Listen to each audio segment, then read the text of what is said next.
會重申，目前未發現市面上有人囤積嬰兒奶粉，而對於有市民反映有藥房以捆綁式手法嚟到銷售奶粉，消委會話未有發現，但係指出取證係有困難，呼籲市民遇到捆綁式消費嘅時候，向佢哋提供詳細資料。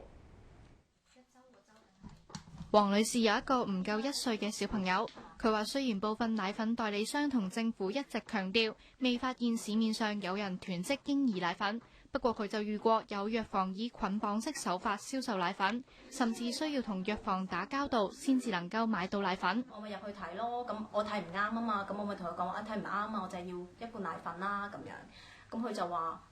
吓，你要擸埋其他嘢買㗎喎，如果咪唔得㗎。黃女士曾經向消委會投訴，局方回應話會跟進，但佢認為情況並冇改善。而周女士認為冇可能因為買唔到食開嘅奶粉而貿然轉去其他牌子。因為轉奶粉呢都係要睇 BB 適唔適應到新嘅奶粉咯。如果唔適應唔到嘅話呢，個腸胃會好可能真係會有病。消委會重申，目前未發現市面上有人囤積嬰兒奶粉，而對於有市民反映有藥房以捆綁式手法銷售奶粉，消委會都話未有發現，但指出取證有困難。我哋唔係唔做嘢，而係話有啲時候我哋係冇辦法跟，呢個係我哋嘅困難。